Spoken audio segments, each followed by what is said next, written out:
Martes Day, 11/16.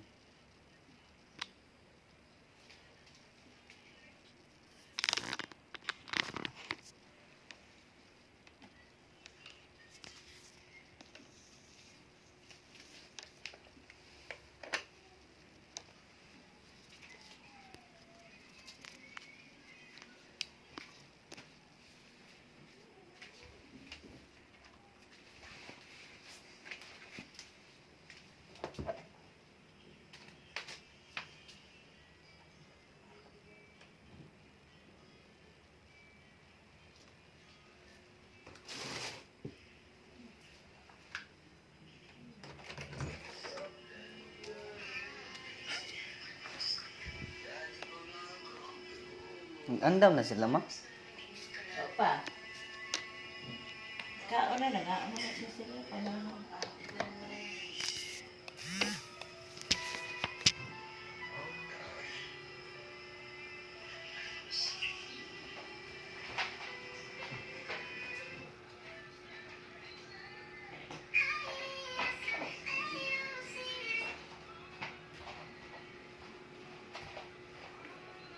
Patupi na jikin. Nawa. Patupi. Si Kael de.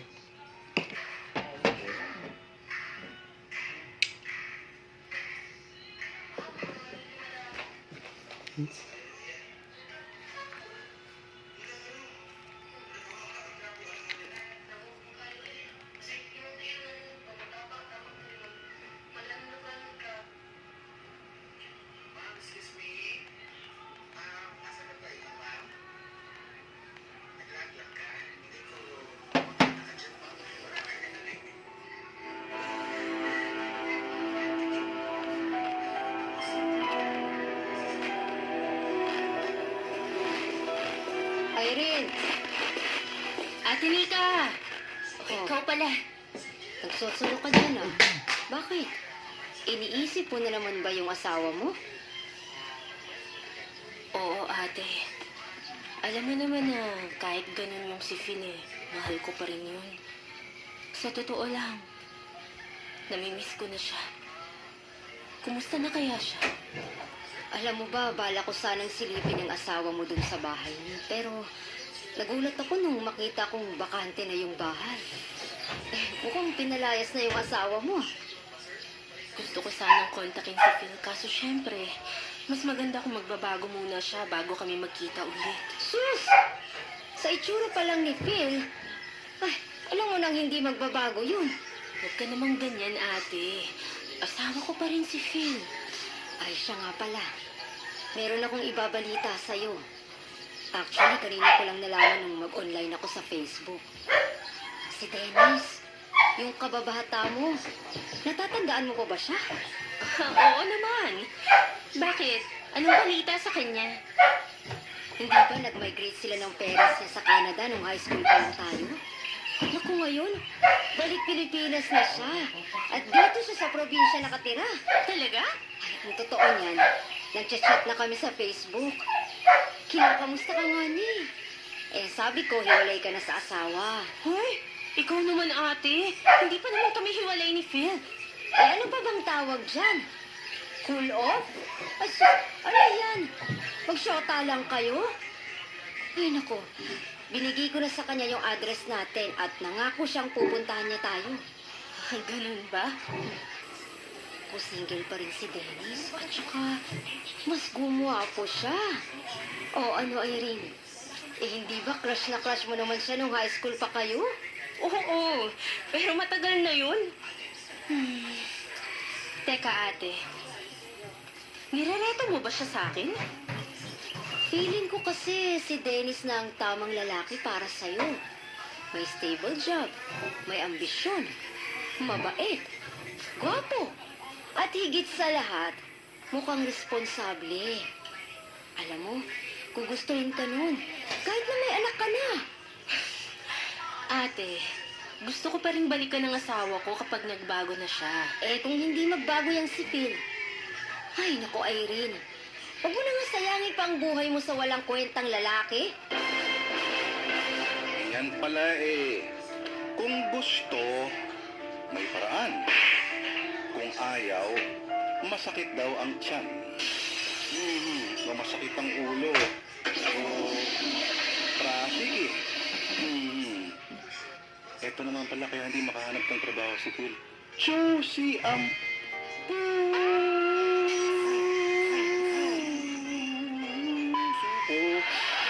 ay para sa'yo. Okay. Ngayon, talagang hirap si Phil at namimiss niya ang kanyang asawa at anak. Pero ang nasabi nilang ay, at nag-flex sa kanyang barkada na, kamagalala, pag ako naging supervisor, todo tayo. Pero sino kaya itong dating high school na crush nitong si Irene na parang binubugaw sa kanya na kanyang ate Nika? Sino ba ito? Si Dennis na galing Canada. Ano ang meron sa kanya? Responsable daw. May kilala rin akong kapitbahay namin. Responsable din siya. Lahat ba ng responsable ay irereto mo babilang si Phil? Hindi. Ewan ko. Malay mo naman. Pero sa oras 11:23, kailangan po natin mag-break mga kapatid. Magbabalik po ang programa Sana Lord. Walang maglilipat. Mga batugan ang aalis.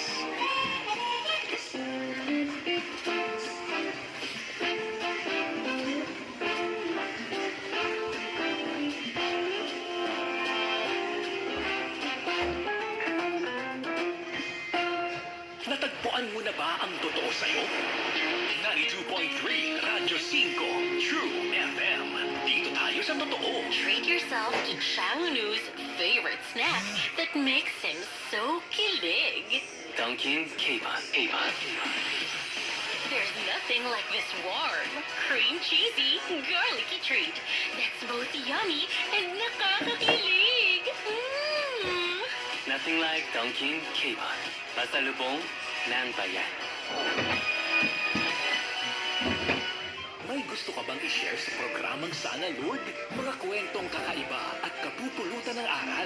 Ipadala lamang yan sa aming email address. sanalord sa radyo5@gmail.com. Maaari rin kayong sumali sa aming Facebook community page. I-type lang sa search box.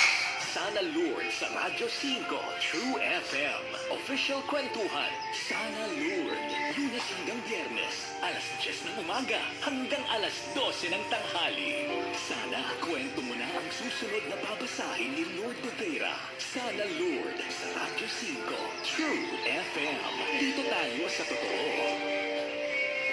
Balik tayo sa kwento ng iba. Kwento mo rin ba?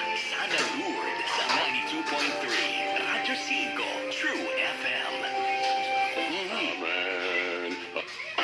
Bueno, ang King's Vita Plus Animal Feed Supplement ang nangunang feed supplement lagi pili sa kadaghanan sa mga nagabuhi ug baboy. Tungod ang King's Vita Plus Animal Feed Supplement ang pinakakumpleto nga feed supplement nga puno sa vitamins ug minerals ug nag-inusarang giaprobahan sa Bureau of Animal Industry. Ginagarantiya nga kutob sa nakagamit sa King's Vita Plus Animal Feed Supplement nakaangkon sa resulta sa hinsog, bugat ug maayong klase sa karne ug layo sa sakit. Simple lang gamiton. I-mix ang usa ka kutsara sa 3 ka kilo nga feeds o usa ka galon nga tubig ug ihatod kini adlaw-adlaw. Ang King's Vita Plus Animal Feed Supplement mapalit sa Luzon, Visayas ug Mindanao.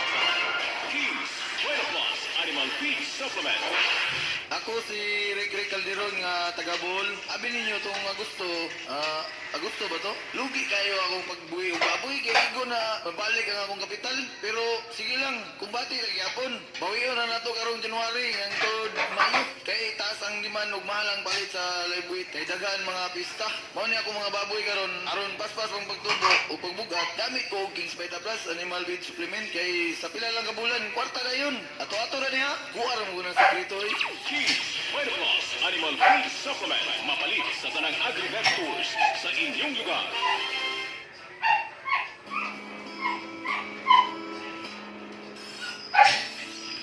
Irene! Ano ang niluluto mo? Chapsuy! Madali lang tong maluto. Tingnan mo kung sino yung kasama ko ngayon. Hi, Irene. Dennis, grabe, ginulat mo naman ako. Buti naman at dumali dumalaw ka dito sa bahay namin. Masaya ako at nakita ulit kita. Naku, pasensya ka na ha kung amoy sibuyas ako. Alam mo naman, nagluluto ako. Okay lang yan. Oh, kumusta ka na? Bakit ka nga pala umuwi ng Pilipinas? Siyempre, nakakamiss din yung nasa sariling bayan ka. Mas gusto kong mag-settle down dito sa probinsya. Ito, Ayos lang, sakto lang.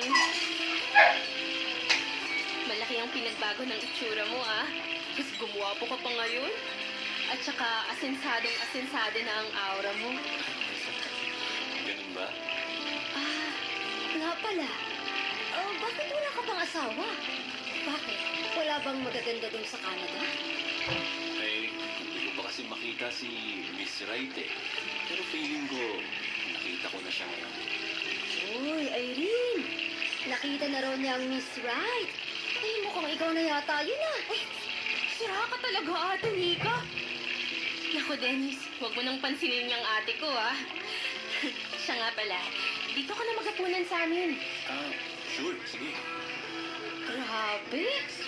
Abot hanggang tengang ngiti ng dalawang to ah. Bakit kaya? Ay, mukhang may tinamaan si Cupido ah. Si ate talaga.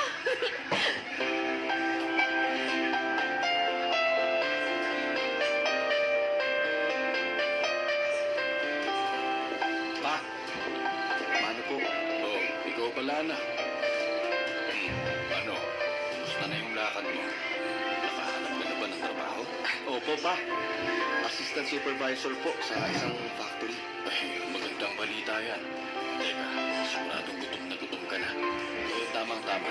Nakapagluto na ng hapunan ng mama mo. Halika, pumasok na tayo sa loob.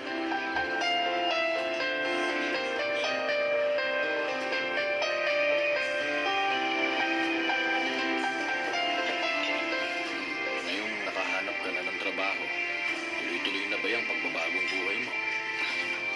Siyempre naman ho, pa. Alam mo, anak, akala namin ang mama mo habang buhay ka ng magiging responsable. Salamat talaga sa Diyos at binigyan niya ng liwanag ang isipan mo. Nga pala, Phil, kailan mo balak balikan ang pamilya mo? Siguro ho kapag maganda na yung takbo ng buhay ko. Basta pa, sisikapin ko po talagang umasenso. Nang sa ganun hindi na ako mahihiyang humarap sa asawa ko. Bilis-bilisan mo lang, anak. Kasi baka mahuli ka. Baka wala ka nang mababalikan. Huwag naman ho sana. Mahal na mahal ko po ang pamilya ko. Ayoko silang mawala sa akin. Pero bakit hindi mo subukan kumustahin ang pamilya mo? Bakit hindi mo sila tawagan? Gustuin ko man pa. Pero nagpalit na yata ng numero si Irene. Hindi ko na siya makontak. Nakablock na rin po ako sa Facebook niya. Alam mo, anak, kung gugustuhin mo, maraming paraan para maibalik ang komunikasyon ninyo. Kung hindi ka ba handang magpakita sa kanya ng personal, kahit man lang tawagan mo siya, basta malaman lang niya na nagbabagong buhay ka na. May kutob ako na baka mawala na ang pamilya mo sa'yo kung patatagalin mo pa yan. Huwag ho kayo mag-alala pa. Makaipon lang ho ako ng kaunti kukunin ko na ulit ang pamilya ko. Gagawin ko po ang lahat para mabawi ko sila.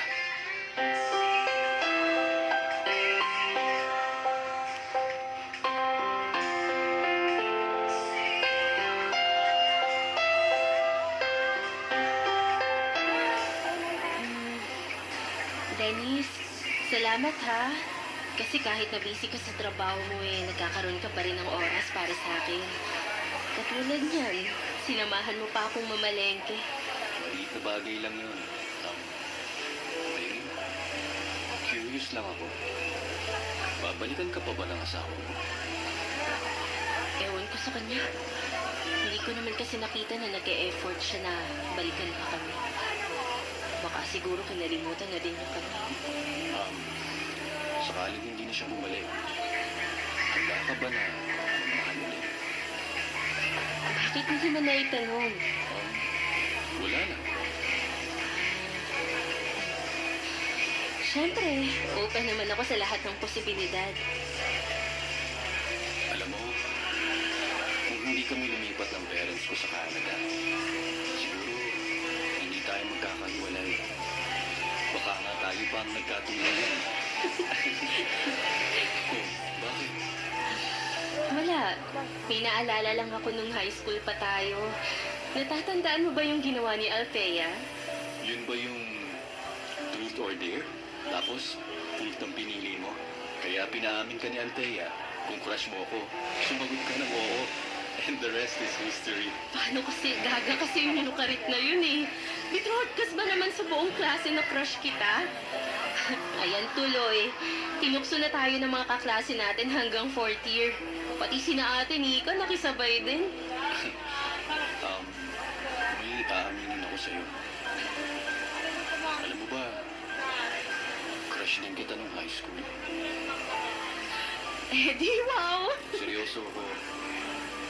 Kaya, hindi ka ba nagtataka kung bakit wala akong naging girlfriend noon kahit na habulin ako ng mga babae? Ano mo ba? Akala ko nga nun, bakla ka. Sa isip ko pa naman nun, first time magkakaroon ng Becky na basketball varsity player. Grabe ka naman. Pinagkamalan mo pala akong bakla noon. Sus, matagal na yun. 2 dekada na ang lumipas.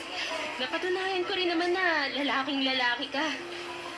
Gentleman ka lang. Pero kung crush mo pala ako, bakit hindi ka nanligaw sa akin? Alam mo na, torpe syndrome. Ayan tayo eh. Pero, hindi na ako torpe ngayon. Irene, may gusto pa rin ako sa'yo hanggang ngayon. Wow na wow. Seryoso, Irene. Seryoso. Tingin ko, lalo lang akong na-inlove sa'yo. Tanggap na tanggap ko naman ang nakaraan mo eh. Kahit si Clarice. Irene, Binigla mo naman ako sa revelation mo. Maaaring wala pa akong isasagot sa'yo ngayon pero hindi ko isasara ang posibilidad na maging tayo. Bahala na sa atin ang tadhana, Dennis. Bahala na sa atin ang tadhana at may crush ako sa'yo. Eh di pa billboard mo. Hirit mo lang ngayon sa Facebook. Ano? Okay, sa oras po na 11:34, pagbati po muna tayo, mambibitin po muna. Kami dito mga kapatid, Jimuel Almendra, sir, magandang umaga po sa iyo. Ganon din po kay Mami Zonette Kababahay ng Cebu at kay Mami Irene Flores po ng Barangay sa Signal Taguig. At kay Nero Abala, Juan and Ella Francisco, of course.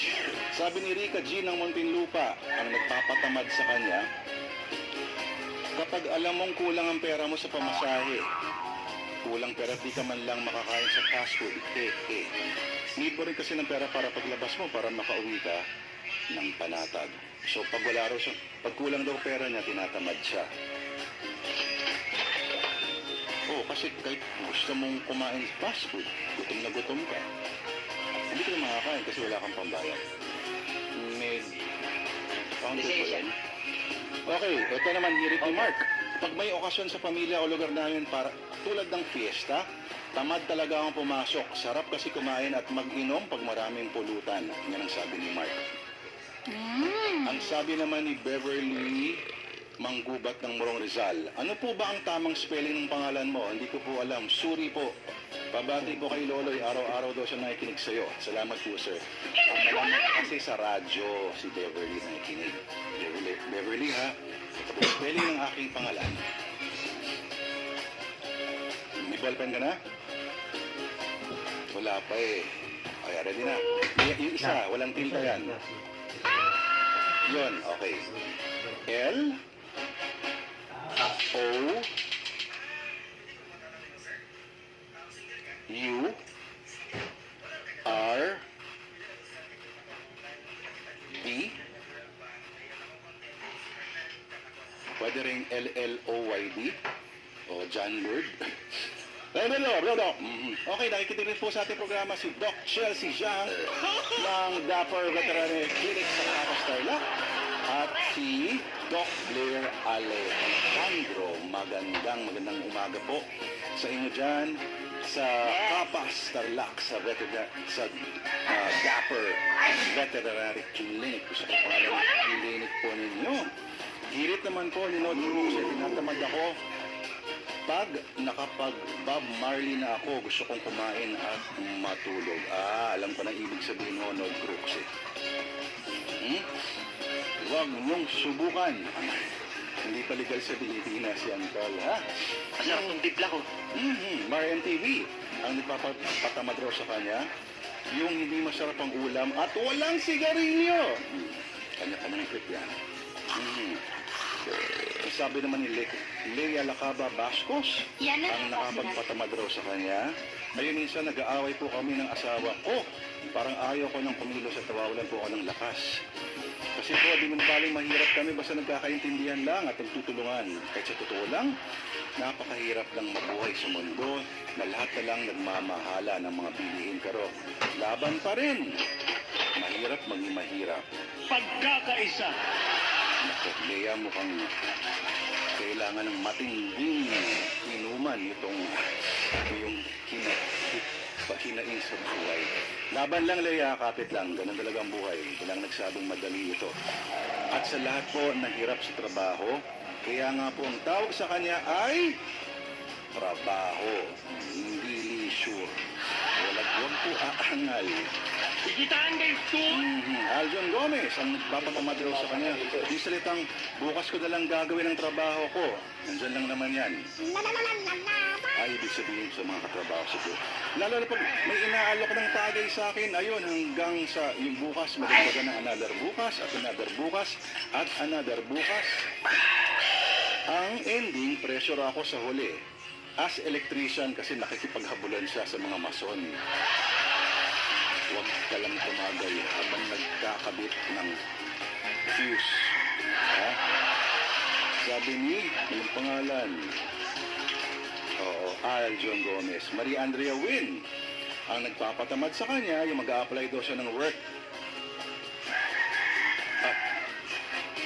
Pag mag-a-apply daw siya ng work sa abroad, komunikasyon daw ang nagpapatamad sa kanya. Yung language barrier. Lalo na sa ibang bansa. Pero dahil sa pamilya, tinanggal ko ang takot ko para sa kinabukasan ng pamilya ko. Kahit English sa barok siguro, pwede na. Alam mo, Maria Andrea Win, huwag kang matakot kung barok ang English mo. Bakit yung ibang mga bansa? Pag nag-English, barok din naman. At hindi lang Amerika at Inglaterra ang mga nag-i-English sa mundo. Maaring barok na, pero kung na-communicate mo naman ng tama, ba't ginajudge mo natin yung aso kung gaano kaganda yung mga kahol nila? Hindi naman. Hindi ko sinasabi mala aso ang buhay ninyo. Pero ibig kong sabihin, kapag nakarinig ka kunyari ng mga Espanyol na hindi naman matatas sa English, di ba? Kikita mo naman na barok din sila magsalita. Huwag ka mahiya. As long as you communicate properly and effectively, yun ang mahalaga doon.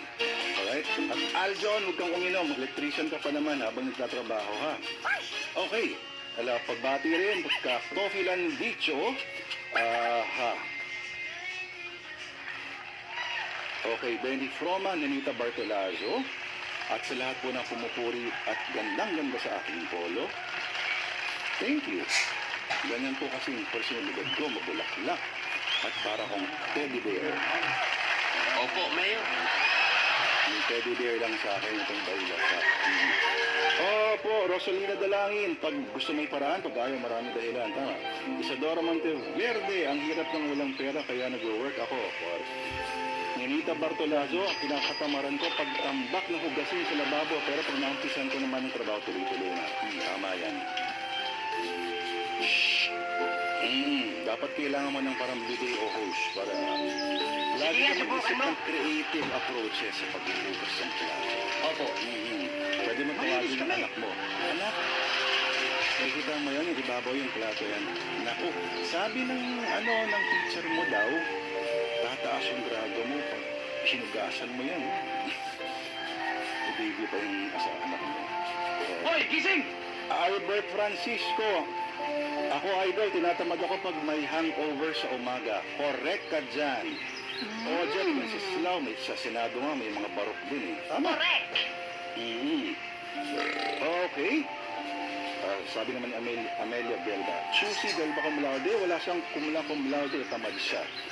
King Ace Peña, sa edad kong 51, sa ngayon, nahihirapan ako maghanap ng work. Pag mag-a-apply ako, nire-reject agad ako sa edad ko. Pero masipag naman ako sa work, sa katunayan, ka-endo ko yung ito July.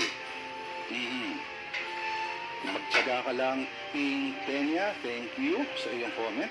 Artsky Salaber, sa mga kasama niya sa Gabao, Rolly at Junald, Santa Maria, Bulacan, si Artsky Salaber. Lisa Custodio.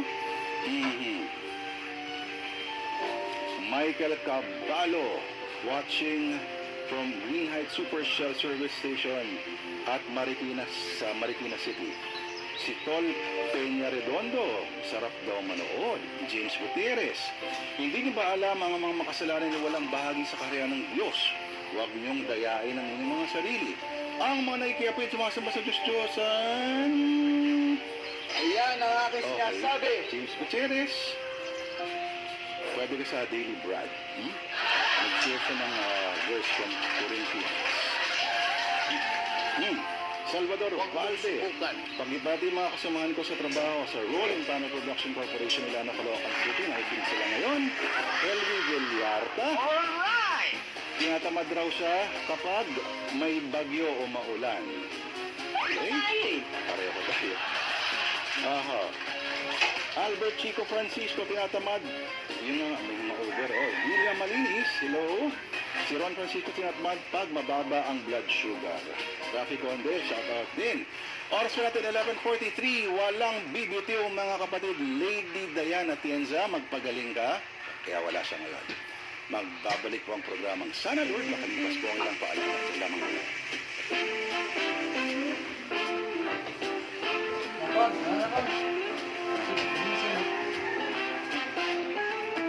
Darling, halika nga muna sandali sa kwarto. Pinaniniwalaan, pinagkakatiwalaan, pinaninindigan. 92.3 Radyo 5 True FM. Dito tayo sa totoo. Treat yourself to Changnu's favorite snack that makes him so kilig. Dunkin' K-Pan.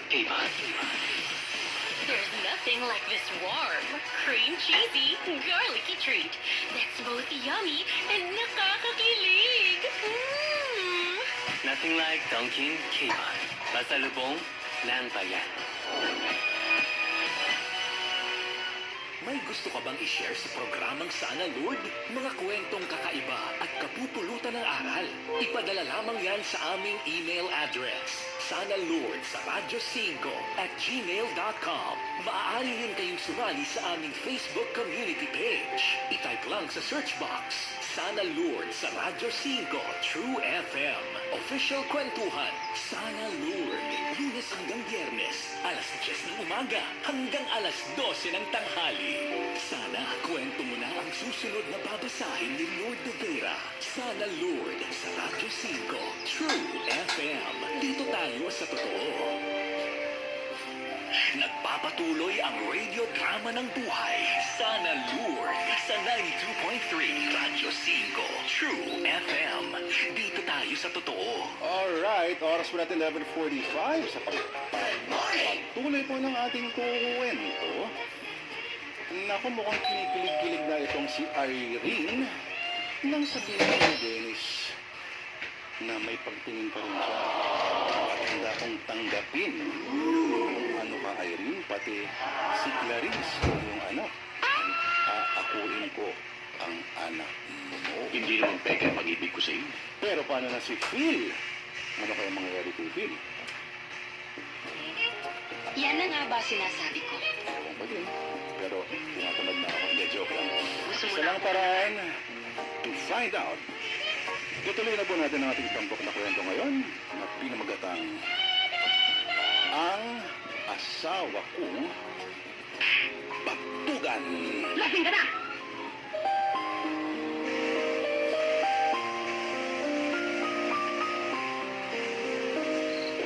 Mukhang in love ang kapatid ko ah. In love ka nga, no? Kanino? Kay Dennis? Oo, ate. Naniligaw na ba siya sa'yo? Ang totoo niyan, nagtapat na siya ng pag-ibig niya sa akin. O, edi sagutin mo na. Huwag mo nang patagalin pa, Irene. Mahal na mahal ka ng tao, kaya kumpiyansa ako magiging mabuti siyang asawa sa'yo. Pero ate, paano na si Phil? Eh, ikaw ang makakasagot niyan. Ano? Mahal mo pa ba ang asawa mo? Wala namang masama kung magpapakatotoo ka eh. Ano? Mahal ko ang asawa ko. Pero feeling ko, mas mahal ko si Dennis. Eh, si Dennis ang piliin mo. Irene, kinalimutan ka na ni Phil. Kaya ano pang saysay para hintayin mo pa siya? Kung sa bagay, may punto ka ate. Kung mahal niya ang pamilya niya, hindi niya kayo matitiis. Irene, sagutin mo na kasi si Dennis. Natitiyak ko sa'yo, siya ang makapagbibigay sa'yo ng masayang buhay.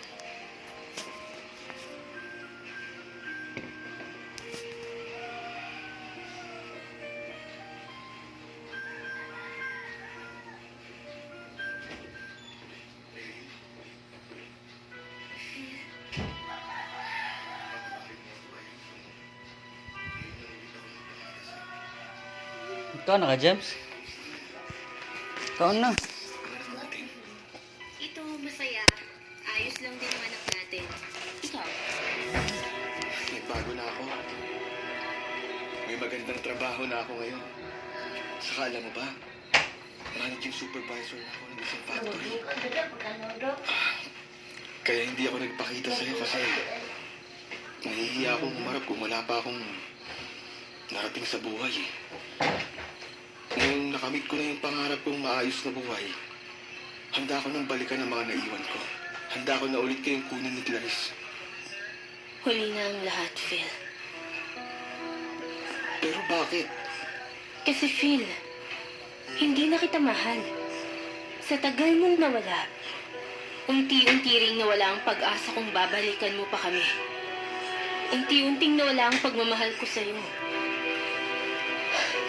Phil, meron na akong ibang mahal. Ano? Ayun naman. Ilang beses kitang binigyan ng tsansa na baguhin ang buhay mo. Ilang beses ako naghintay sa pagbabalik mo. Pero sinayang mong lahat ng tsansang yun. Habang wala ka, may binigay sa akin ng Diyos na isang lalaki na nagpuno ng lahat ng pagkukulang mo sa amin ng anak mo. At dahil dun, hindi ko sinasadyang ma-in love din ako sa kanya. At ito nga, nagsasama na kami. Hindi naman pwede yan, Irene. Hindi ko papayag. Babawiin kita. Huwag ka na magsayang ng panahon. Dahil hindi na ako sasama sa'yo. Phil, huli na ang lahat. At kahit ano pa ang gawin mo, hindi mo na ako mababawi ulit. Teka, Irene. Irene naman. Pinatawad na kita, Phil. At patawarin mo rin sana ako. Tingin ko, dito na magtatapos ang kwento ng pag-ibig natin. Hindi man tayo naging happily ever after. Naniniwala ako na magiging masaya ka pa rin. Kahit na wala na ako. Phil, please, palayain mo na ako. Tanggapin mo na lang ang katotohanan.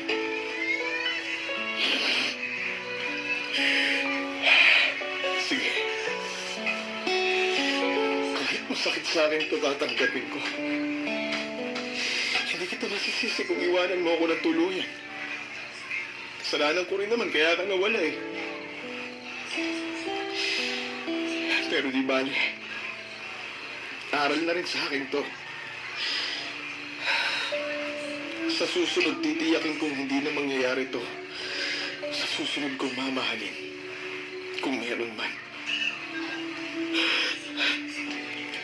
Sa ngayon, ang iintindihin ko muna kung paano kita makakalimutan. Sana, matanggap ko rin itong naging desisyon mo. Sana maging okay pa rin ako pagtapos ng lahat ng ito. Magiging okay ka rin, Phil. Magdasal ka lang sa Diyos. Goodbye. Good luck sa bago mong buhay. Paalam, Irene. Paalam.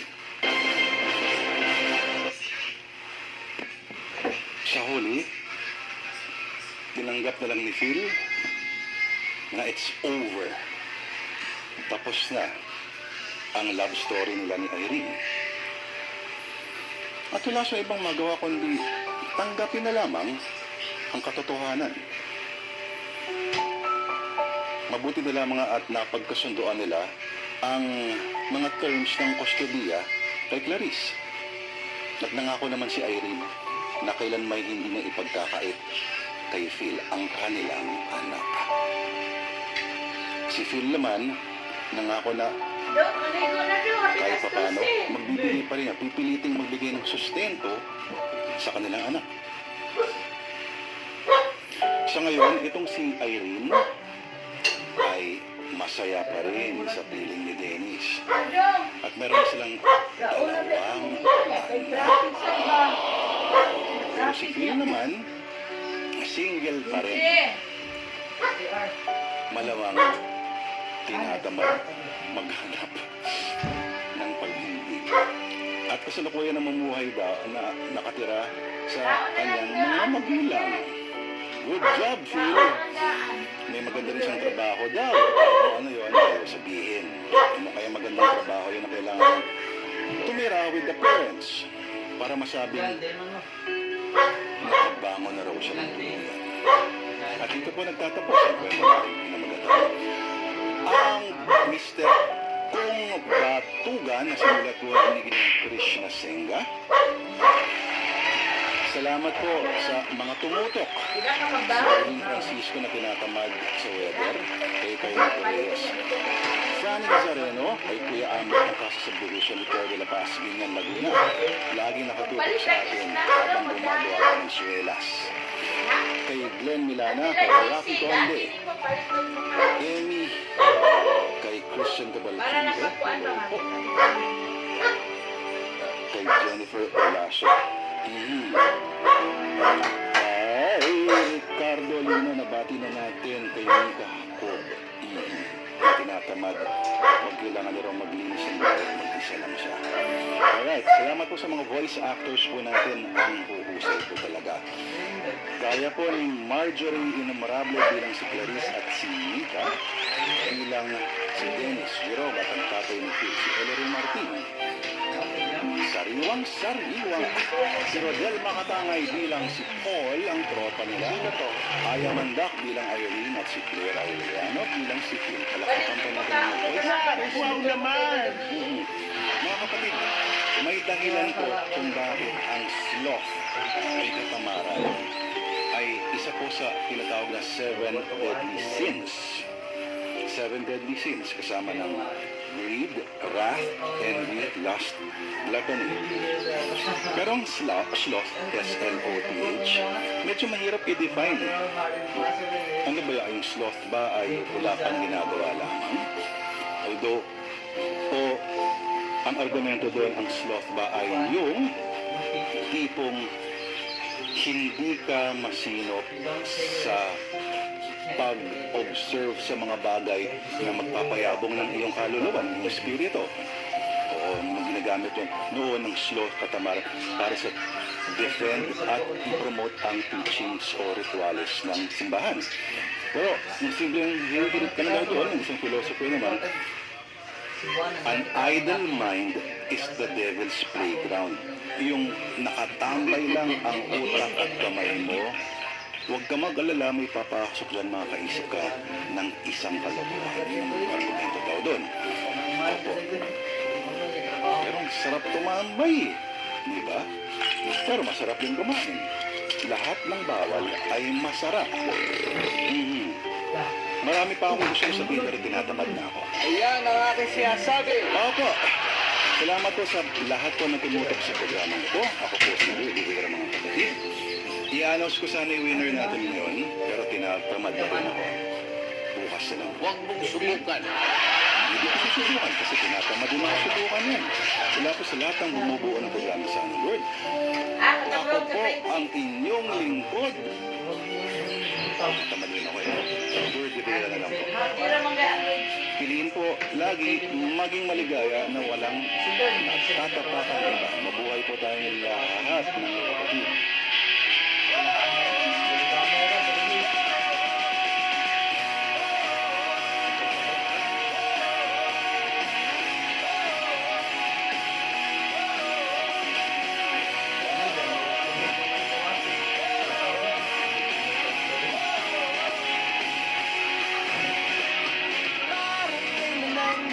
Ako'y nagsimula palang matuto, tumayo, maglakad, sumabay at lumangoy sa alon ng buhay, ng aking buhay. O kahit hirap din palang hanapin ko iyong sarili sa isang mundo, laging nagmamadali, kakahabol ay tuluyang magkapagod at mapawi ko pag-isip ng sumuko. Dahil nakita mo na akong sumablay, narinig mo na ang puso kong bumigay.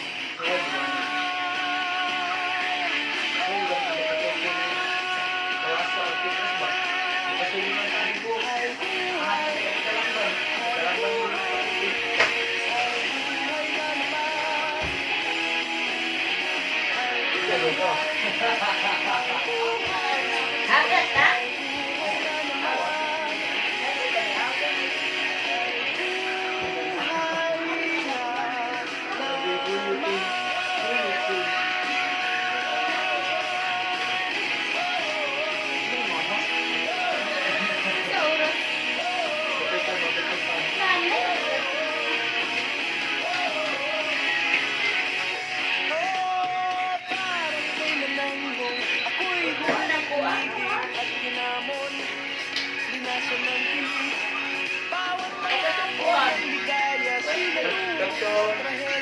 Ang habang buhay nagumbabay, dahil nakita mo na akong sumablay, narinig mo na ang puso kong bumigay.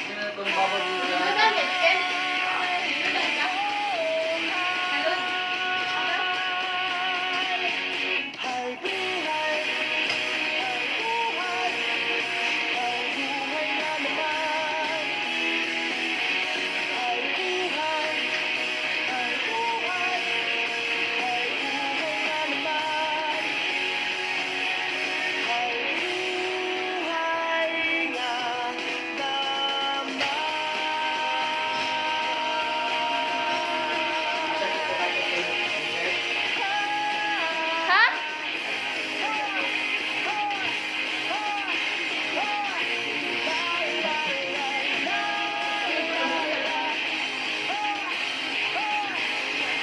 Yung traffic ko na. Uy, traffic ay kami na mabuto na lang mo. Thursday high.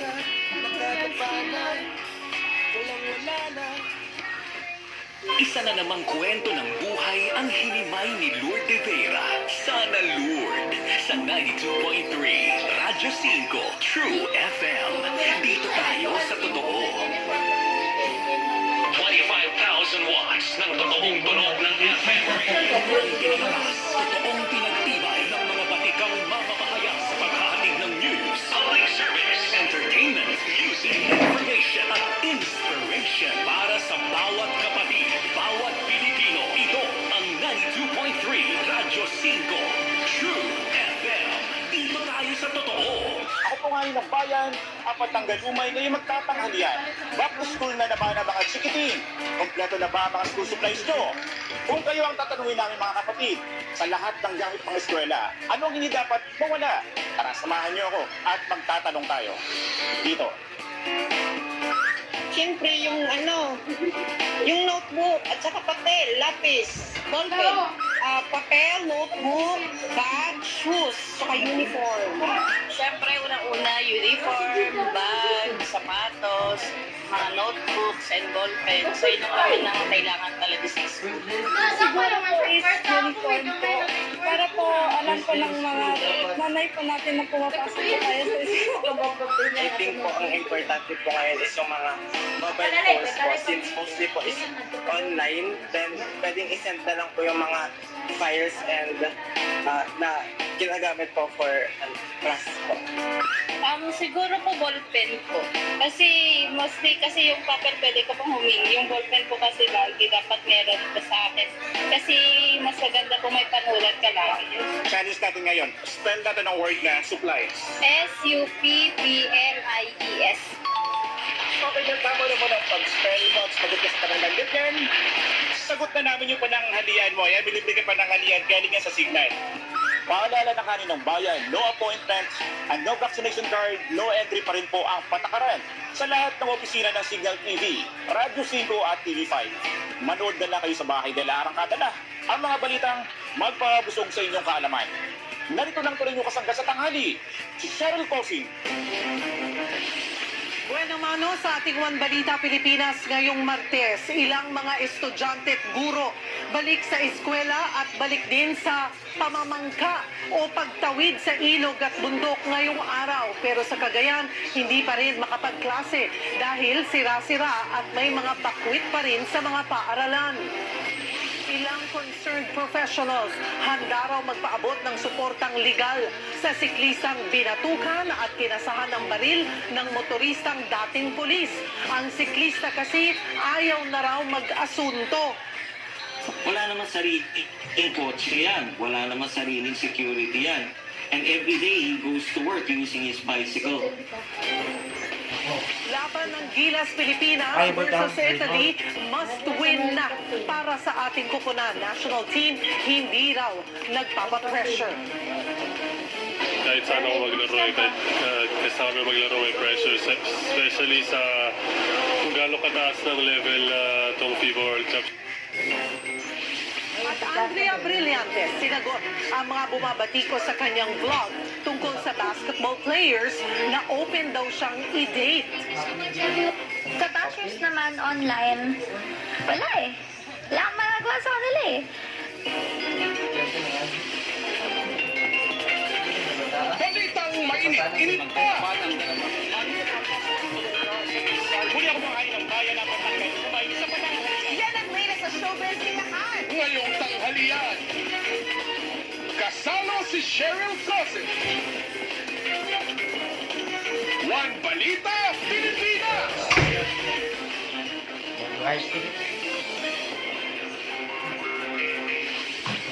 Magandang tanghali, Luzon, Visayas at Mindanao. Kabi-kabila ang nag-aalok ng legal support sa siklistang sinaktan at kinasahan ng baril ng isang dating pulis na motorista.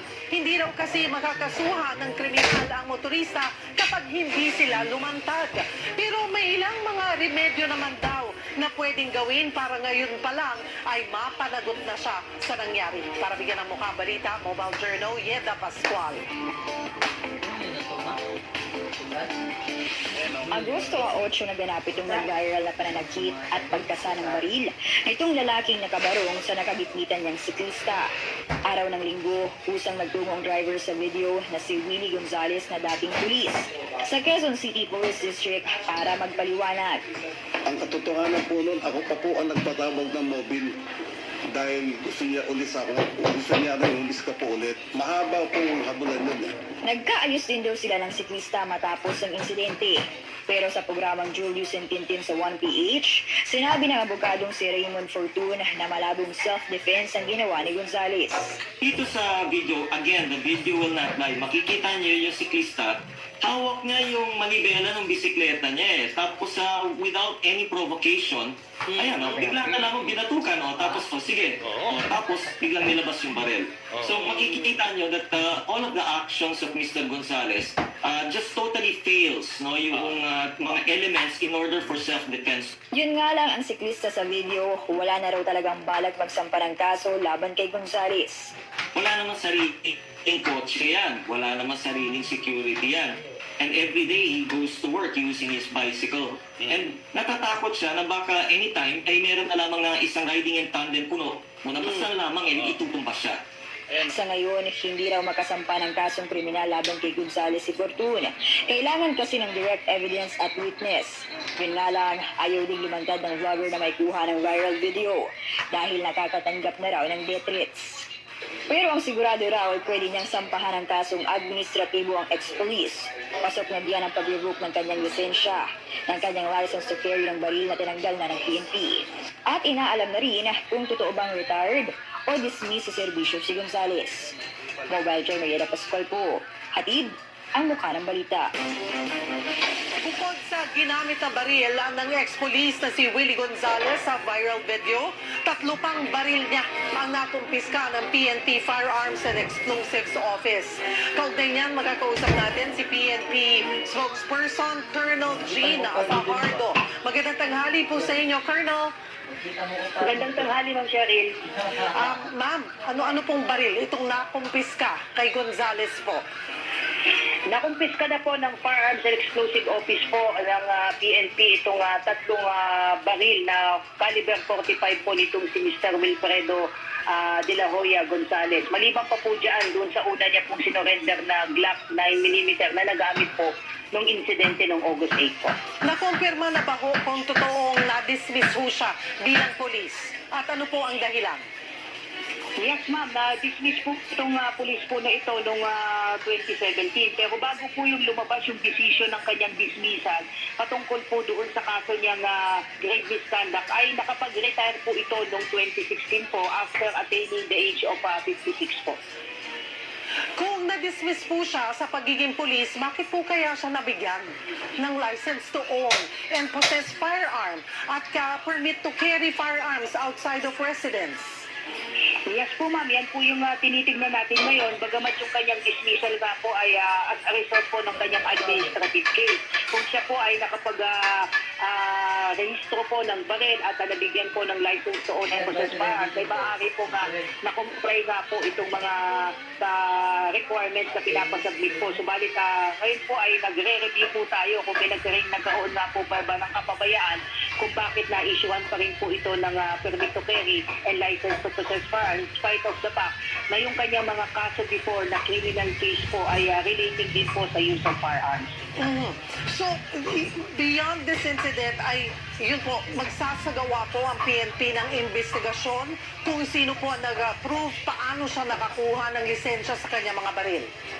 Yes po, ma'am. Reviewin po natin yan na after nung kanyang dismissal. Tinitignan din po kasi natin, ma'am, po ano na po bang naging progreso nung kanyang mga criminal case. Kasi po pwede po itong magamit sana para sana hindi siya naaprubahan at magkaroon po ng license to possess firearms at hindi rin po siya nabigyan ng permit to carry. Hinihintay lamang po natin, ma'am, yung gagawing investigation dito, but one thing is for sure po, kansilado na po, revoke na po yung kanyang mga licenses and permit to carry firearms po. Pasensya na po, Colonel. Ilan pong kaso ang kinakaharap po nito bago pa po itong insidenteng to?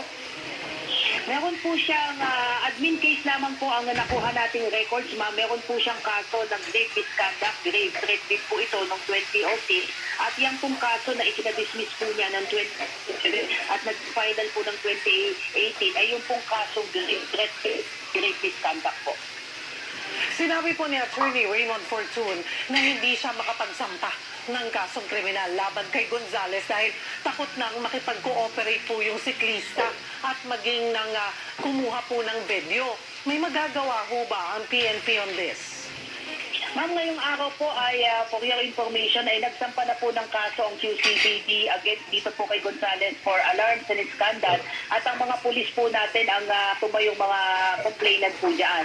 doon po sa kasong grave misconduct na maaari po nating maisampa at iba pa pong mga kaso ay kailangan po talaga natin na pag-file po ng affidavit complaint po yung itong ating biktima at makikipagtulungan po ang ating QCPD kina Atty. Fortune para po kung sakasakaling magdesisyon po sila na magsasampa po sila ng additional ay open po ang PNP para mag-provide po ng assistance po. Pero susubukan ho ba ng PNP na kahit na po walang camera, I'm sure ayaw na rin po kasing magpakita ng mukha itong siklista, na imbitahan po siya para lang makuha yung buo po niyang salaysay?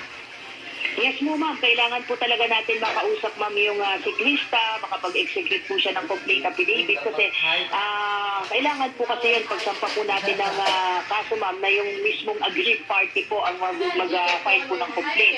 Yun naman po doon sa nag-upload po ng video ay maaari naman po natin i-present as evidence po yung kanyang nakuhang video pero pagdating po sa korte ay hahanapin po kung sino pong tao ang nag-upload po at mag-identify po na yung video po na yun ay siya mismo ang kinuha para maging admissible po siya as evidence po. Marami pong salamat, Colonel Jean Fajardo ng PNP.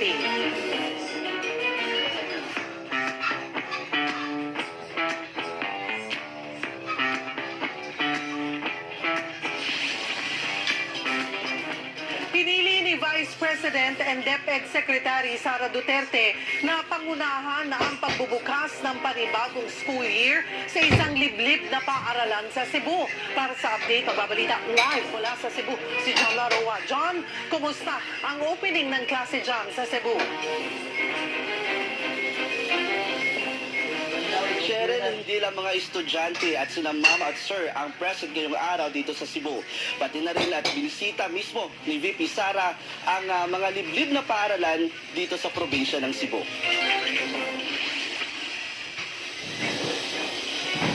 Una niyang pinuntahan ang Kaluangan 1 Primary School sa bayan ng Asturias. Mula Cebu City, 3 oras ang biyahe. Matarik ang kalsada at napapalibutan ng bundok ang paaralan. Pero proud si VP Sara pati na mismo mga guro dito dahil meron itong 4 na bagong gawang mga classroom. Itong Kaluangan 1 Primary School ay may 4 na bago ng silid-aralan. Siyak na ginanahan din ang 50 batang naka-enroll dito. Dahil sa first day of school ay may libre silang bag at snacks. Hindi rin kasi biro ang sakripisyo ng mga estudyante. Araw-araw nilang tinatawid ang ilog makapasok lang sa school. Pero meron pang ilang mga classrooms na dito na di pa rin magamit matapos bahain at masira ng mga nagdaang bagyo. Yan din ang dahilan kung bakit ito ang paaralan na napili ni VP Sara na bisitahin. Isa pa, tatatlo ang kanilang teachers. Kasama Kaluangan o Kaluangan 1 Primary School sa mahigit 300 mga paaralan na nasa ilalim ng Last Mile program ng DepEd. Layo nito ng programa na mabigyan ng kalidad na edukasyon yung mga batang nasa liblib na bayan.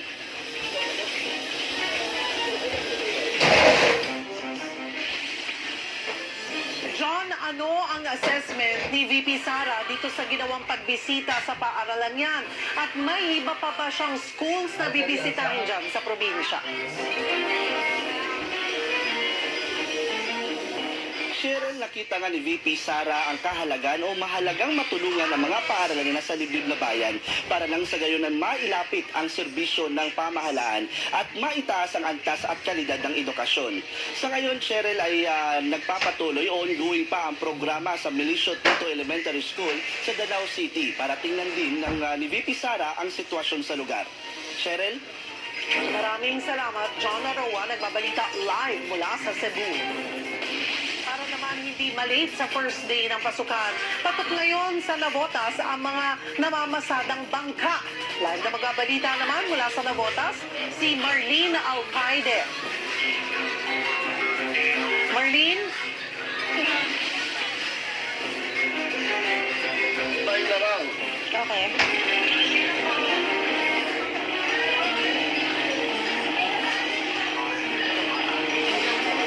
Marlene, kumusta ang first day ng mga estudyante sa Navotas at Malabon?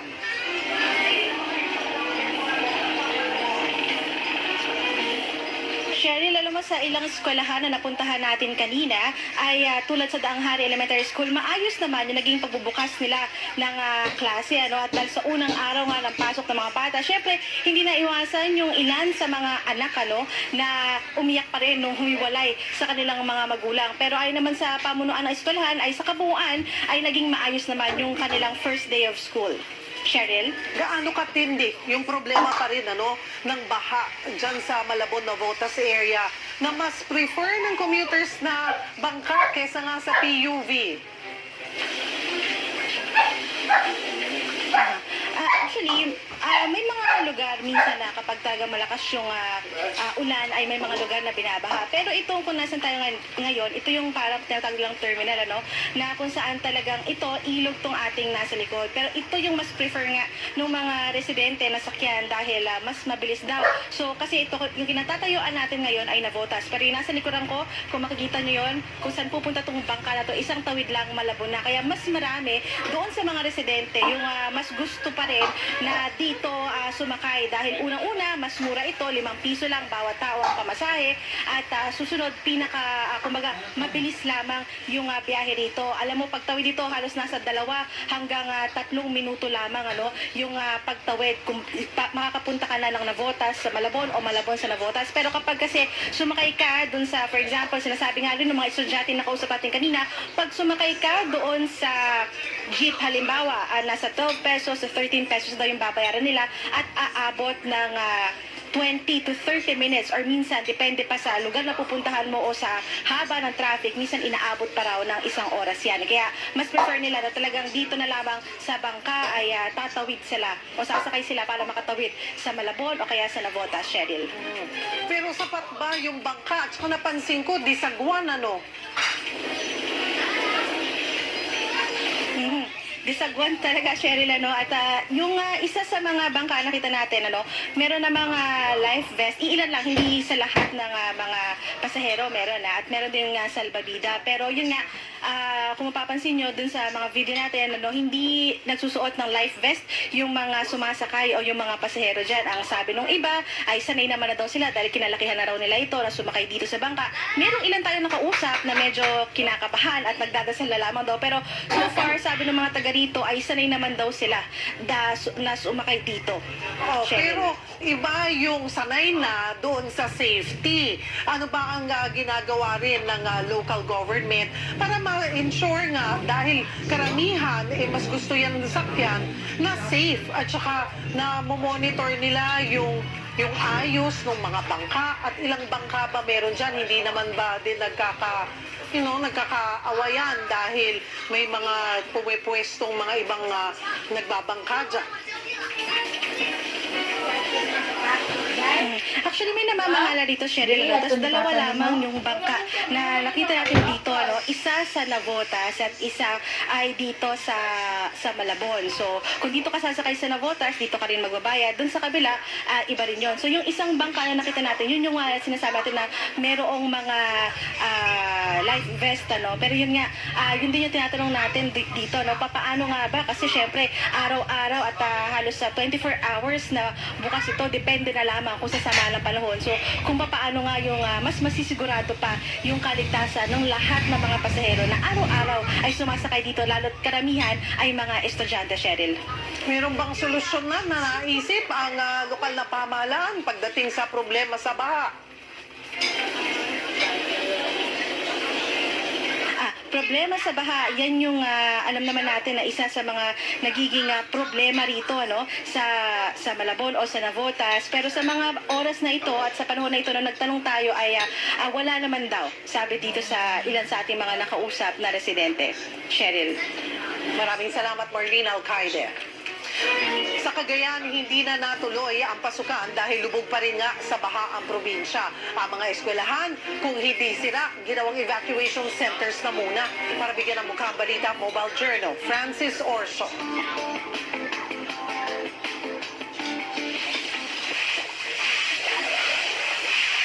Ganito ang eksena sa Pamplona, Cagayan kagabi. Besperas ng pagbabalik eskwela ng mga bata. Mataas pa rin ang tubig baha sa ilang lugar. Hanggang kaninang umaga, umaagos pa rin ang tubig baha sa tulay na ito sa barangay Kapalalian.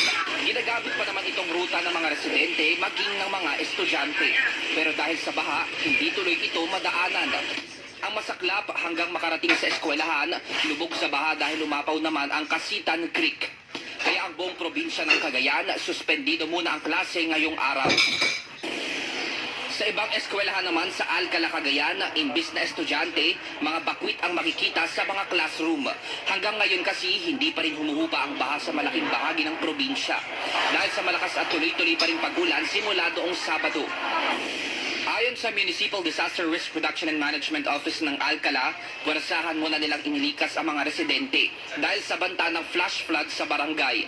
Pero oras na gumanda ang panahon, inilipat na nila sa covered court ng paaralan ang mga evacuee para magamit na ang mga school building. Aminado ang LGU na hindi pa basta-basta pwedeng pauwiin ang mga residente. Kaya magre-request na raw sila ng mga modular tents para may matulugan ang mga bakwit kapag nag-umpisa na ang klase. Sa datos ng Cagayan PD RRMO, nasa 17 bayan pa sa buong probinsya ang lubog pa rin sa tubig. Mobile journalist Francis Orsio po, hatid ang mukha ng balita. Napanatili ng Typhoon Goring ang lakas nito habang papalapit sa extreme northern Luzon. Para sa update, magkakausap natin sa linya ng telepono si Pag-asa Weather Forecaster Lori De La Cruz. Magandang tanghali sa iyo, Lori. Nasaan na ang bagyong Goring at ano-anong lugar ang may wind signals pa rin?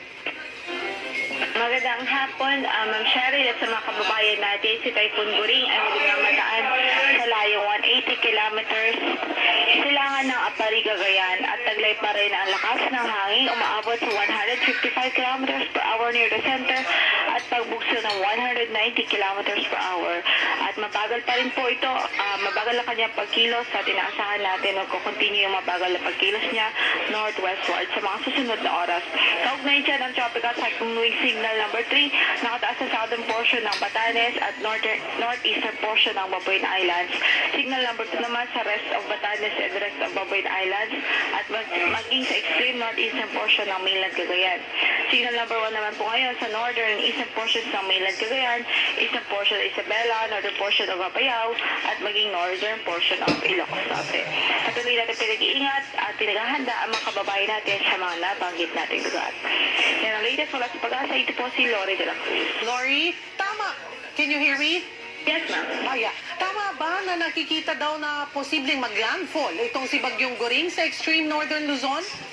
At ngayon mga sa ating analysis, hindi natin i-rule out ang possibility of landfall scenario. Either landfall po ma'am or close approach o yung kumbaga paglapit po ng sentro nito sa ating mga isla dyan sa extreme northern Luzon. Either way, kailangan pa rin po maghanda ng mga taga-Batanes and Babuyan Islands dahil malakas pa rin ng mga hangin ang kanila pong mararanasan.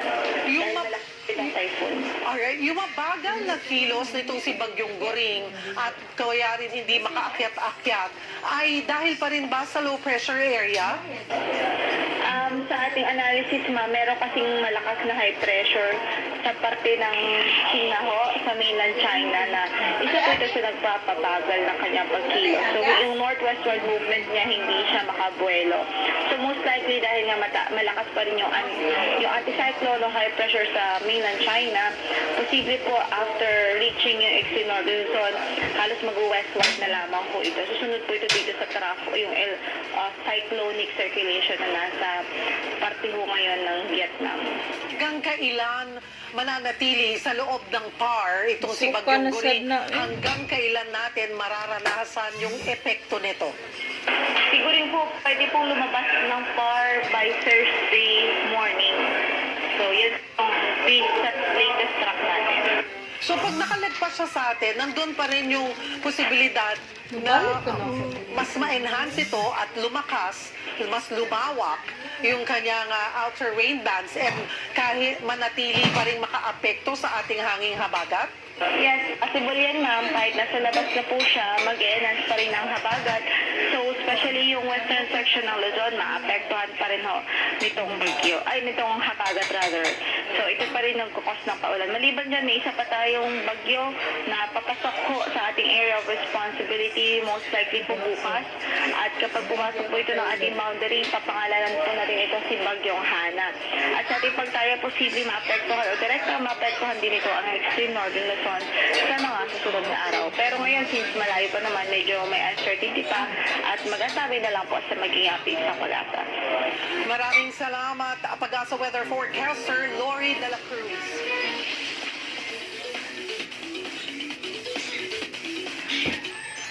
Ano yung mga paspas na balita sa Visayas ug Mindanao karong Martes?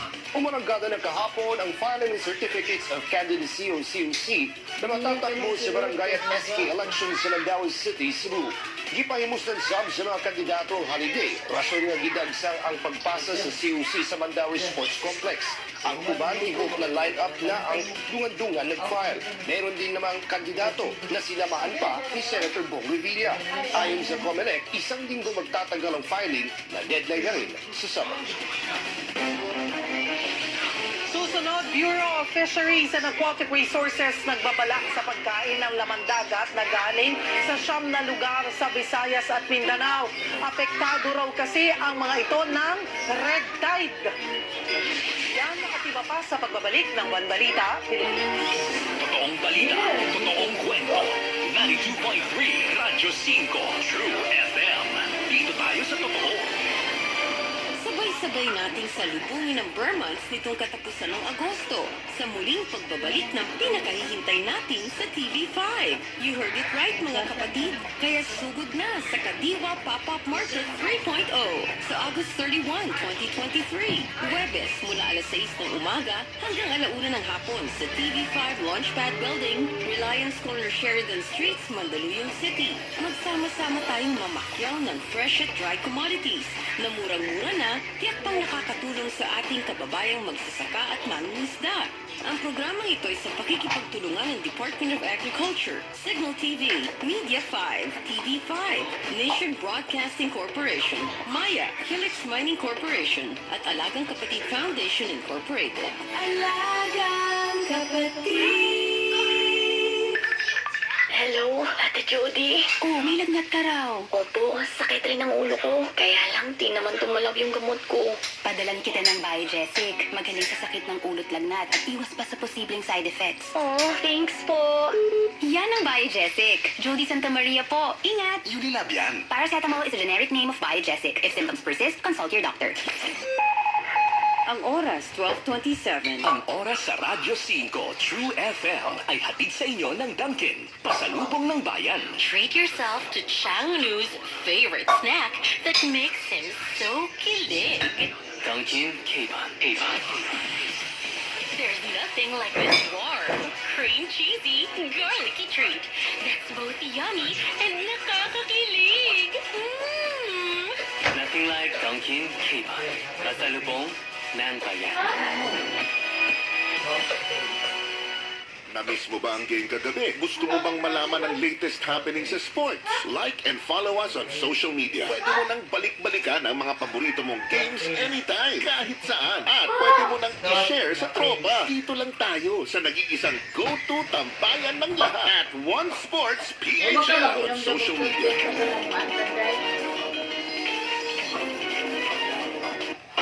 Ngano ang King's Vita Plus Animal Feed Supplement lagi pili sa kadaghanan sa mga nagagawin ng baboy. Tungod ang King's Vita Plus Animal Feed Supplement ang pinakakumpleto na feed supplement na puno sa vitamins, minerals ug nag-inusarang giaprobahan sa Bureau of Animal Industry. Ginagarantiya nga kutob sa nakagamit sa King's Vita Plus Animal Feed Supplement nakaangkon sa resulta sa hinsog, bugat ug maayong klase sa karne ug layo sa sakit. Simple lang gamiton. I-mix ang usa ka kutsara sa 3 kilo nga feed o usa ka galon nga tubig ug ihatod kini adlaw ang King's Vita Plus Animal Feed Supplement mapalit sa Luzon, Visayas ug Mindanao. Ani ang usa ka testimonya kung unsa kanindot og epektibo ang Grovit means. Ako si Ami sa Dawis Buhon. Ang ako yung ginaklamo sa akong lawa, sis ang kanunay na ko nga dili katulog, dali ako kapuyon. First time sa akong nainom sa Ruvitmin katong alauna na to sa gabi nga ako katulog nainom ko. So praise the Lord nga nakatulog ko. Salamat sa Ruvitmin kay nakasuga ko jud ko niya. Ako pong ang Ruvitmin po ako pong na-introduce akong mga kauban niya. Okay pod ang akong mga kauban kay nagreklamo ko sa iyong insomnia. Salamat sa Ruvitmin. Ruvitmin, ang pinakataas o antioxidant level. Magiging hassle. Meron pala. Nag-iikot na mga taga-Comelec para ipaliwanag na madodoble kasi ang mga precinct number sakaling sundin ng dating nakalagay sa EMPO Barangays. Kumpara sa automated elections na ilang buwan pang binibilang bago i-consider ang opisyal ng kandidato ang isang individual, dito sa manual o mano-manong BSKE o Barangay at Sangguniang Kabataan Elections, automatic na raw na kandidato kaagad ang lahat ng mag-aay ng COC. Ibig sabihin, maigpit na rin pinatutupad ang pagbabawal sa premature campaigning. Pero ang ilang supporters ayaw papigil. Merong may bitbit na lobo at pamaypay na may mukha ng kakandidato. At may pare-parehong kulay ng damit. Git nila, hindi ito maagang pangangampanya. Hindi naman po. Wala naman nakagay na vote eh. Kulay lang. Kulay lang po. Pero babala ng Comelec, lahat ng larawan na may pangalan ng mga kakandidato, nakapaskil man o nakapost online, may tuturing daw na premature campaigning.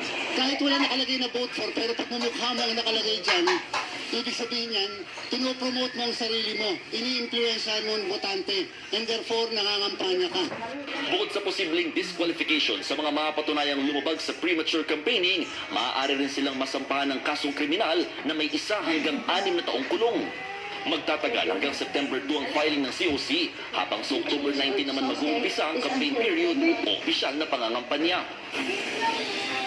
Nagsimula na rin kahapon ng gun ban na magtatagal naman hanggang November 29. Paglilinaw ng mga pulis, plain view lamang ang gagawing inspeksyon at mga kahinahinala ang kilos lamang ang paparahin. Yung actuation niya, let's say kung uneasy or aggressive siya, dapat maging obedient or kung wala namang pong tinatago, bakit magre-resist po? Ako, si Mon Gualvez, para sa 1PH.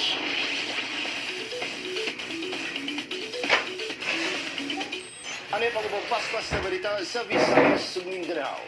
Nagpapala ang Bureau of Fisheries and Aquatic Resources laban sa pagkain ng lamang dagat mula sa siyam na lugar na apektado ng red tide sa Visayas at Mindanao.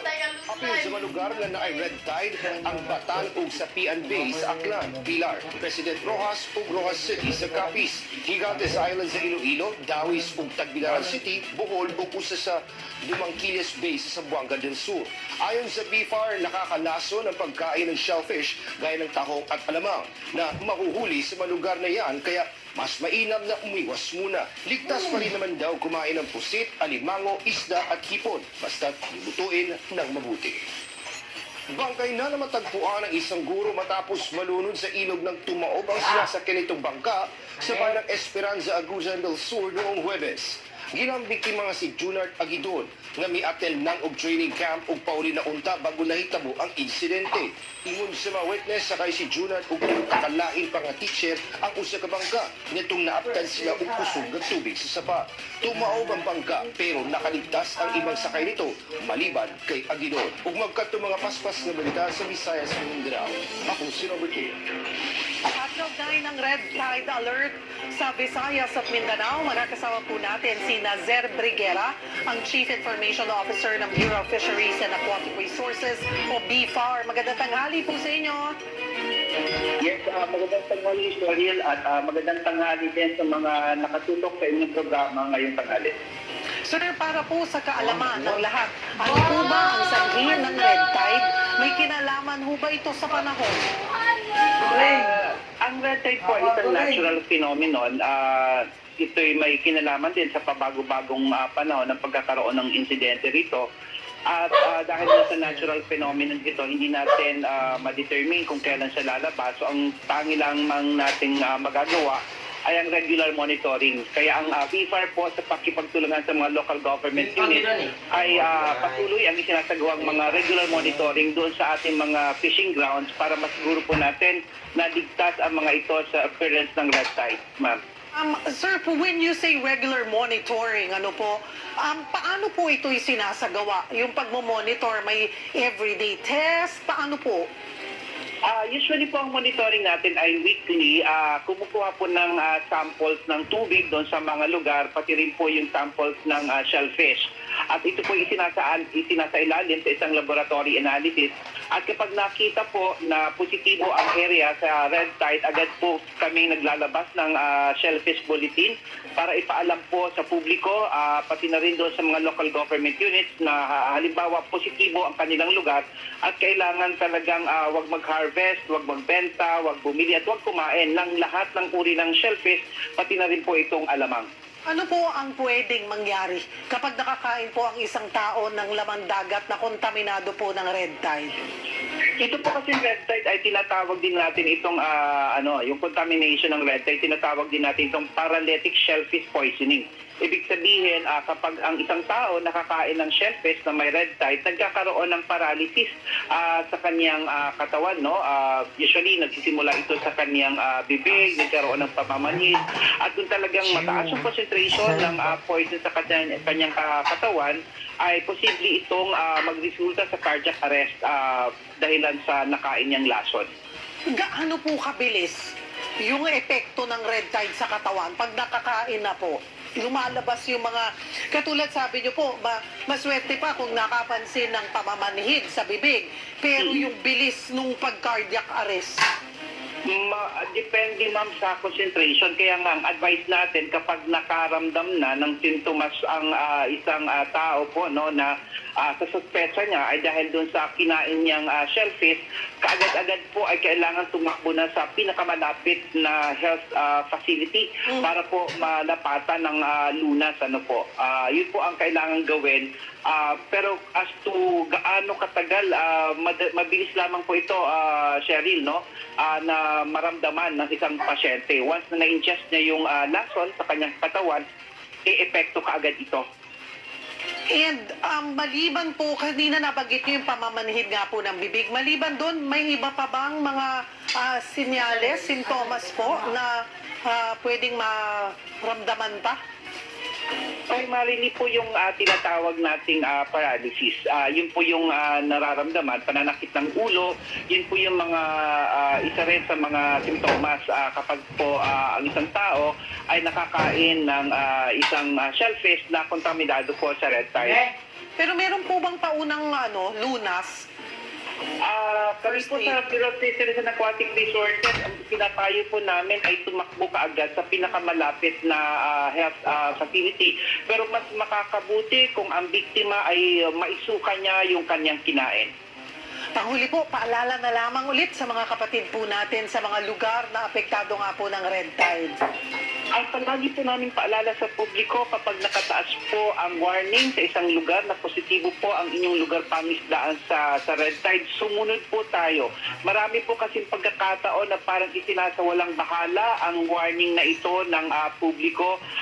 Ito po ay may basihan, nakabase po ito sa siyensya, ang pagkakaroon natin ng red tide warning. Ito po ay resulta ng laboratory analysis, kung kaya po ang aming mensahe, sumunod po tayo doon sa mensahe namin na do not harvest, do not sell, do not buy, at do not eat yung mga shellfish po.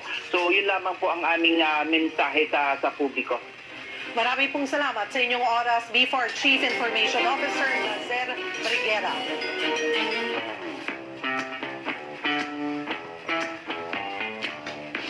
Problema rin na ang kulang na classroom sa ilang paaralan sa Davao City sa kanilang pagbabalik eskwela. Para sa update, magbabalita live mula sa Davao City si Radio 5 Davao reporter Bril Montalvo. Bril, kumusta ang first day ng pasok dyan sa Davao?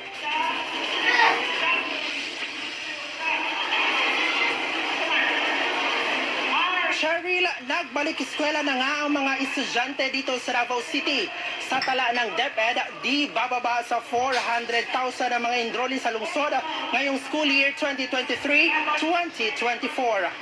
Cheryl, kanina nga ay binisita natin ang pinakamalaking paaralan dito sa lungsod, ang Davao City National High School. Aabot sa 14,000 ang mga nagsibalik eskwela rito ngayong taon. Kung lawak ang pag-uusapan, malaki itong Davao City National High School na nasa 7 ektarya ang sukat. Pero ang problema sa kulang na classroom, hinahanap pa rin ng mga teachers at students. Kaya para masolusyonan yan, shifting ang klase. May pang-umaga at may pang-hapon naman. Cheryl, sa nakuha nga nating detalye, para sa senior high school ay 1:90 ang ratio. Kaya naman si Ma'am at Sir magpapatupad pa rin ng blended learning. May ilang estudyante naman kanina na na-late dahil hindi mahanap ang kanilang classroom. Cheryl, andito nga tayo ngayon sa Don Manuel Elementary School. Hindi naman bababa sa 2,000 ang nagbalik eskwela ngayong araw. Cheryl? Bril, maliban dito sa problema sa kakulangan ng classroom, may iba pa bang naging problema sa first day? At nasilip mo rin ba, di ba, isa sa mga utos ni VP at DepEd Secretary Sara Duterte ay yung mga hindi na kailangan ng mga dekorasyon, unnecessary, kailangan malinis ang mga classroom o yung kanilang mga walls. Kamusta?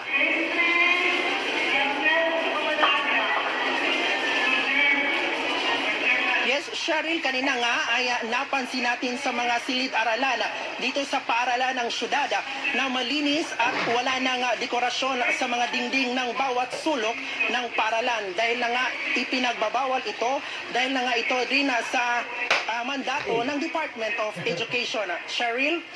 Maraming salamat, Radyo 5 Davao reporter Bril Montalvo. Gaya sa nakalipas na mga taon, kakulangan nga po ng classroom pa rin ang problema sa ilang eskwelahan dito sa Metro Manila. Sa Batasan Hills National High School sa Quezon City, aabot pa sa 60 classrooms ang kailangan. Umabot na kasi sa higit 18,000 ang kanilang enrollees. Sapat pa naman ang classroom sa East Rembo Elementary School na isa sa pina-turnover sa Taguig mula Makati. Kanina, maagang pumasok ang mga estudyante pero napurnada ang flag ceremony dahil sa makulimlim na panahon.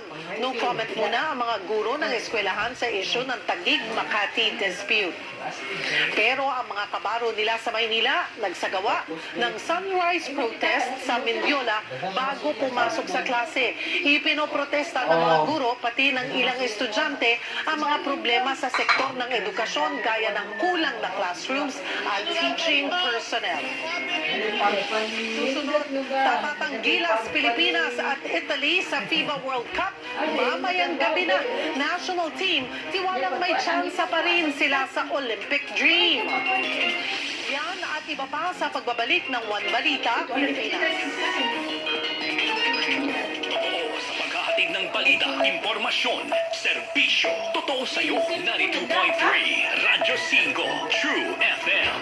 Dito tayo sa totoo, be future ready, BSTI. Ang reyna ng intriga, siya pa rin ang may alam ng katotohanan sa likod, sulok, tabi, harap-harap ang anggulo ng kontrobersya. May maililihim ba kay Nanay Christy? Christy for Minute, Christy for Minute. Kasama si Ronel Chica, Lunes hanggang Biyernes. Launa ng hapon, magbusog sa pananghalian, mas busog sa chikahan. Christy for Minute, huwag pahuhuli sa 92.3, Radyo 5, True FM. Dito tayo sa totoo. Simulcast sa Radyo 5 FB page. Original Idol. Walang humpay sa pagtulong, walang sablay sa pagbibigay. Lapitan, pilahan, hingahan, iyakan, asahan. Hindi kanya tatalikuran. Mas astig sa pagbibigay ng pag-asa. Wanted sa radyo, Idol. Senator Raffy Tulfo sa 92.3 Radyo 5 True FM. Dito tayo sa totoo. Simulcast sa Radyo 5 FB page. Totoo sa paghahatid ng balita, impormasyon, serbisyo. Totoo sa'yo, 92.3 Radyo 5 True FM. Dito tayo sa totoo.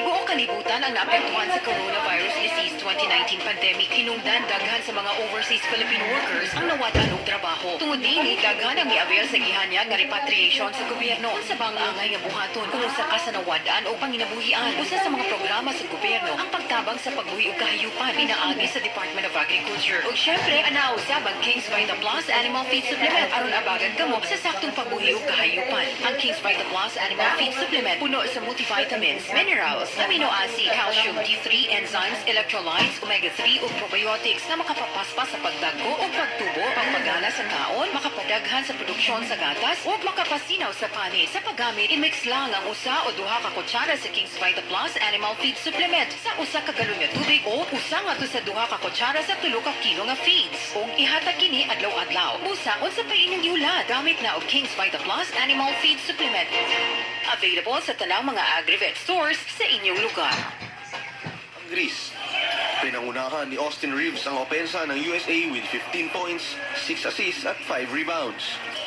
Perfect from the field naman ng team captain na si Jalen Brunson na may 13 points on 5 of 5 field goal shooting. We're getting better, and we can start the game better. Now, I think for us, it's all about a feel and how we just need to attack the game as soon as we step on that court. Sa ngayon, may 5 teams na ang siguradong aabante sa knockout stage. Kasama ng USA ang Lithuania at Montenegro ng Group C, Germany ng Group E, at Canada at Latvia ng Group H. Pero sa kabila ng panalo, ayaw pa rin magpakampante ng Team USA. Thought process every game is to wear the opponent down. You know, we're 12 deep on our roster, and we're just trying to stay solid on every possession and really put pressure on the opponent. Going for the sweep ang USA sa Group C sa kanilang huling laro kontra Jordan sa Miyerkules. Para sa 1PH, Ian Suyu, News 5. Buhay na buhay pa ang tsansa ng Gilas Pilipinas na umusad sa second round ng FIBA World Cup. Pero para hindi malaglag sa torneo, magkahalong determinasyon at swerte ang kailangan sandalan po ng kupunan mamaya. Magbabalita si Marty Bautista. Do or die na para sa Gilas Pilipinas sa last game nila kontra Italy sa Group A ng FIBA World Cup mamayang gabi. Matapos ang magkasunod na talo kontra Dominican Republic at Angola. Kailangan ng manalo ng kupunan ni Coach Chot Reyes para magka-chance pa silang umusad sa second round at manatiling buhay ang pangarap na maglaro sa 2024 Paris Olympics. Kaya sa ensayo ng Gilas sa PhilSports Arena kagabi, tutok ang mga players sa target. We just need to start strong and finish strong. We have some moments pero yun nga hindi namin ma-sustain. So ayun, we win as a team, we lose as a team. Hindi basta-basta panalo ang kailangan ng Gilas kontra Italy mamaya. Kailangan nilang manalo ng hindi bababa sa 13 points at umasang tatalunin din ng Dominican Republic ang Angola. Kapag nangyari yan, magtatabla-tabla sa Group A ang Gilas, Angola at Italy na may tig-isang panalo at 2 talo. Sila ang mag-aagawan sa second spot ng Group A sa pamamagitan ng tiebreaker. Kasama maglaro may pressure, especially sa kung gaano kataas ng level tong FIBA World Cup. But as professionals, you know, sa high-level basketball players, we have to deal about pressure and we have to push through that. Gaganapin sa Smart Araneta Coliseum ang last game mamayang 8:00 ng gabi. Mapapanood din yan sa TV5, One Sports, One Sports Plus at Pilipinas Live App. Para sa 1PH, Marty Bautista, News 5. Kung wala kayong sariling sasakyan papuntang FIBA World Cup venues, no problem po yan. May libre pa rin point-to-point bus service para less hassle ang inyong pagbiyahe. Para bigyan ng mukhang balita, Mobile Journal, Francis Orso. Mga Paps, smooth na biyahe at convenient. Yan ang naging experience ng mga Paps natin kanina na nag-avail ng libreng point-to-point bus service papuntang Philippine Arena para manood ng opening ng FIBA Basketball World Cup 2023. Kaya atin din itong sinubukan. Isa ang Mega Mall sa 12 point-to-point terminals patungong Philippine Arena sa Bukawi, Bulacan. Dito ko piniling mag-avail ng libreng sakay. Alas 11 ng umaga ang unang biyahe ng P2P bus mula dito sa SM Mega Mall. On time ang aming pag-alis. Sa gitna ng biyahe, hindi nakakainit. Bukod kasi sa mabilis ang travel time, malamig at maluwag pa sa inuupuan. Wala pang isang oras o 11:50 a.m. nasa Philippine Arena na kami. Dito naabutan ko ang barkada ni Kenneth na sumakay rin ng P2P bus galing naman sa Trinoma. Mas naging convenient po, tsaka yun nga po, medyo maluwang yung bus kaya medyo nakarelax lang kami. Hindi pa nga po kami inabot ng isang oras. Madali lang mag-avail ng libreng sakay. Bumisita lang sa link na ito para makapag-register at makapag-secure ng upuan sa bus. Matapos mag-register, pumunta na lang sa piniling bus terminal at ipakita lang ang event ticket na in-avail. Pagkabigay ay tatatakan ng bus coordinator ang kamay. Sa mga gustong mag-avail nito, narito ang ilan sa mga terminals ng P2P buses. May mga dapat lang din tandaan bago tumuloy sa pinakamalaking sports event ngayong taon. May mga ilang pinagbabawal sa pagpasok sa arena para masigurong safe at secured ang lahat. Kabilang narito ang water jugs, malalaking bag, payong, mga patalim, laptop at tablet. Para naman masigurong ligtas na makakauwi, ihahatid ka rin ng P2P bus kung saan ka sinundo. Mobile journalist Francis Osho po, hatid ang mukha ng balita. Ano mo agi ganina? Putol-putol lagi.